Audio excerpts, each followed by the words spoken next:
वक्फ संशोधन विधेयक पर जेडीयू नेता और मंत्री ललन सिंह ने कहा, वक्फ धार्मिक संस्था नहीं है, यह तो एक ट्रस्ट है। चाहे महिला हो, गरीब हो या पिछड़े, ट्रस्ट को सभी ने हक के लिए काम करना चाहिए।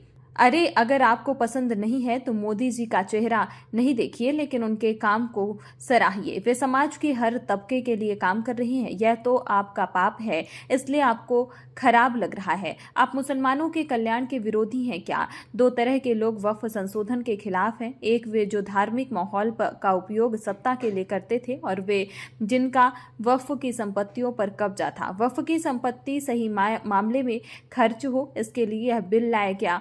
अब आपका एजेंडा नहीं चलेगा। यह नैरेटिव अगर आप बनाया जा रहा है तो राजनीतिक लाभ के लिए आप इसका इस्तेमाल कर रहे हैं। क्या होगा इस संशोधन से? सबसे बड़ा फायदा क्या है?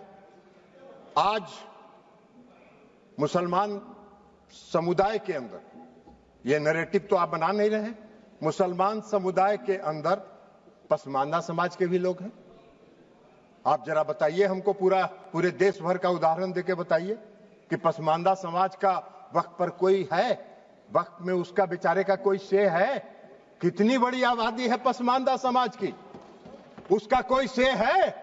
आप पूरे देश में, आपके नेता, कांग्रेस पार्टी के नेता पूरे देश में चिल्ला चिल्ला के कह रहे हैं जातीय गणना कराइए, जनगणना कराइए। तो कराइए, तो मुसलमान के पसमानदा के आप खिलाफ कहां हैं? अगर उनको हक दिया जा रहा है और उनको अधिकार दिया जा रहा है।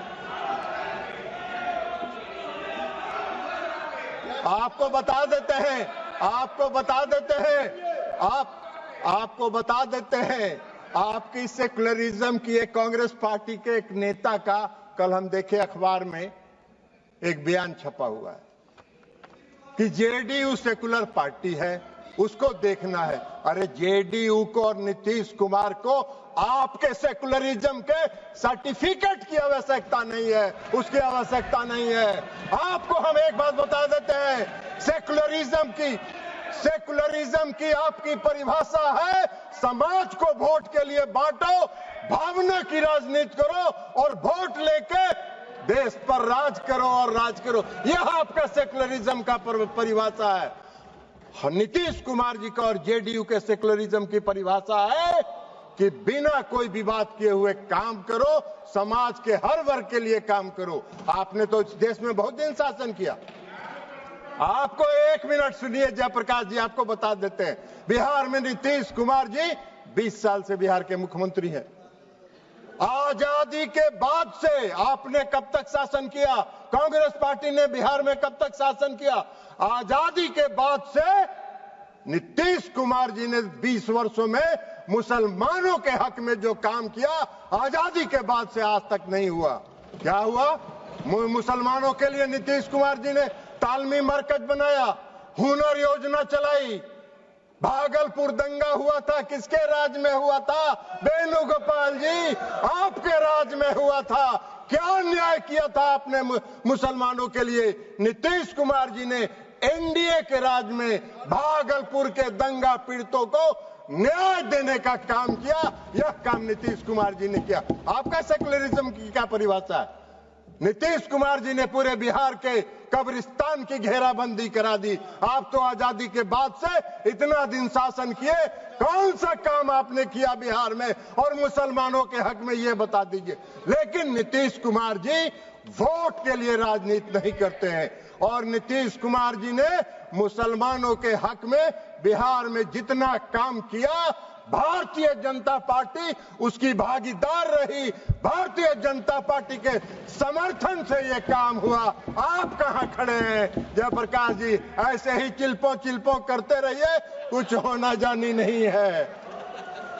तो इसलिए आज वक्फ संशोधन बिल के माध्यम से मुसलमानों के, पसमानदा समाज के मुसलमानों के लिए, जो पिछड़े वर्ग के मुसलमान हैं, जो गरीब तबके के मुसलमान हैं, जो मुसलमान में भी सबसे निम्न वर्ग के मुसलमान हैं, उनको भी आज न्याय देने का काम हो रहा है। तो आपको चिल्पों बम मचा रहे हैं, आप हल्ला कर रहे हैं, आप नैरेटिव सेट कर रहे हैं, जैसे लगता है कि इस देश में कोई तूफान आने वाला है। अरे तूफान नहीं आने वाला है। इस देश के पसमानदा समाज के मुसलमान कल नरेंद्र मोदी के साथ खड़े होंगे कि इनके शासनकाल में हमको न्याय मिला।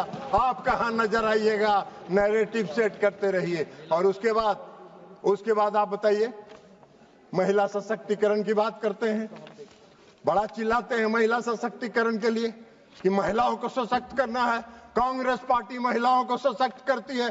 अरे कहां महिलाओं को? मुसलमान समुदाय में महिला नहीं है क्या?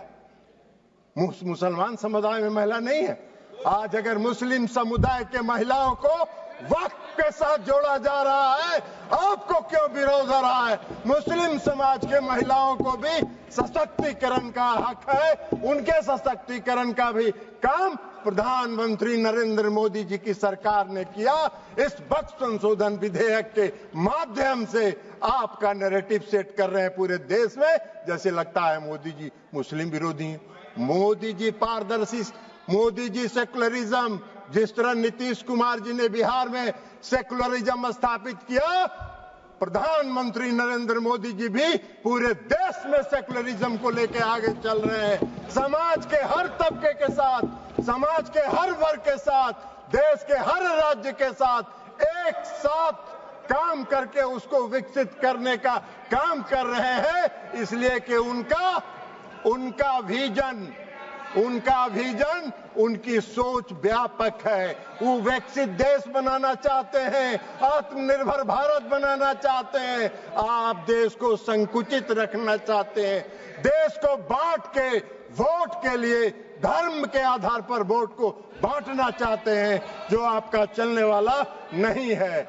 अभी चर्चा हो रही थी, बहुत लोगों ने कहा इस संशोधन के माध्यम से डीएम को अधिकार क्यों दे दिया गया। बहुत लोगों ने सिविल प्रोसीजर कोड तक की बात करी, हमको हंसी आ रही थी। सीपीसी से क्या लेना देना है? गाय का सील भैंस में, भैंस का सील सिंह जो है गाय में लगा रहे हैं। अरे भाई, इस देश में रेवेन्यू के रिकॉर्ड्स का कस्टोडियन कौन होता है? इस देश में रेवेन्यू के रिकॉर्ड्स का कस्टोडियन डिस्ट्रिक्ट मजिस्ट्रेट होता है, और डिस्ट्रिक्ट मजिस्ट्रेट को अगर यह अधिकार दिया गया था, कोई गलत नहीं था, लेकिन फिर भी आपने उसका विरोध किया। तो भाई सरकार ने सोचा कि चलिए आपके विरोध को मान लेते हैं, और उससे बड़े अधिकारी को दे दिया ये अधिकार। लेकिन रेवेन्यू के रिकॉर्ड्स का कस्टोडियन जिलाधिकारी होता है। आपका अगर झगड़ा होगा, मेरी संपत्ति का अगर झगड़ा होगा,